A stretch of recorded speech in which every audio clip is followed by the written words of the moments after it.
The tour that you guys are doing now, who are you touring with? We're on our headliner tour, and the bands are us, Alpha and Omega, Betrayal, and The Greenery. And this is a full U.S. tour? Yeah, it's a full U.S. It's kind of like a small full U.S. because we go on another tour after this. Okay. And when does the tour end? The last day for us is in Houston, Texas. And I think that's November 17th or something like that. We start the Norma Jean tour right after that. Oh, that's awesome. Does that go until the end of the year? Yeah, that goes until like a week before Christmas. Okay. And then do you have anything planned for next year? After the Norma Jean tour, we get home and we do a tour. It's like a small holiday tour around the Northeast, and that goes till the day before Christmas. And then after that, we're going to be recording and hitting Europe, and we'll be hitting the United States a couple more times also next year on some cool tours that we just started hearing back about.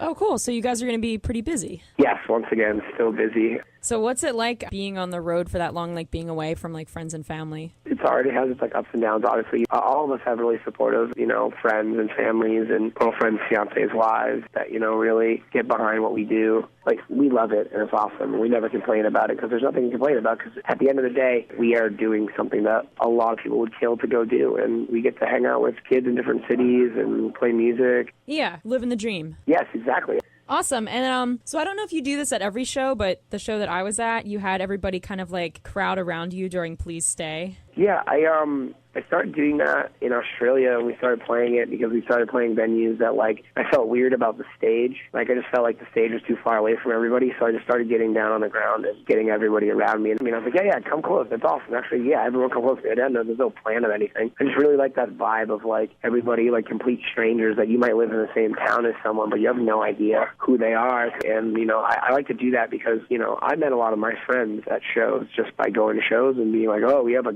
same band t-shirt on. In this sort of day, the kids have lost that a little bit with the internet and everything. The kids think they're in touch with each other, but they're really not. I always think that the point is driven across is, it's all about, human interaction. Well, yeah, and definitely. And you also said something about the importance of going to shows and the importance of the music scene. Yeah, because once again, I just use us growing up as, all the guys in our band all grew up in a similar music scene, and I know that sometimes that's all we had, for a while. I kind of didn't really fit in with my friends from high school too much, and they're my friends, but they just didn't understand certain aspects of my life, and I started going to shows a lot more, and I started going by myself because there was no one really to go with from my high school.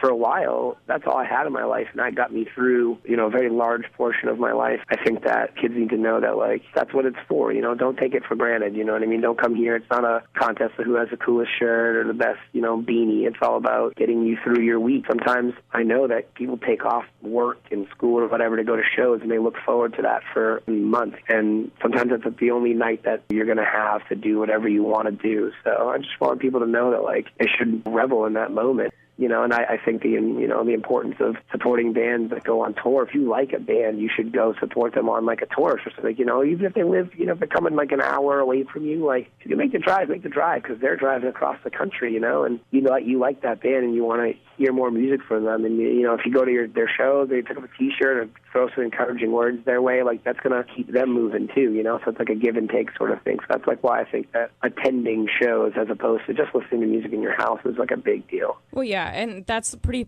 specific to this kind of music. And also, like you were saying, you should definitely support the bands that you like because they might not come back if nobody goes to the show. Yeah, exactly. So. No one goes to the shows and they feel like the area is shot, they're not going to come back there. Definitely. All right, cool. So after your interview, I'm going to play one of your tracks off the Few and Far Between. Cool. So do you have a favorite track on there?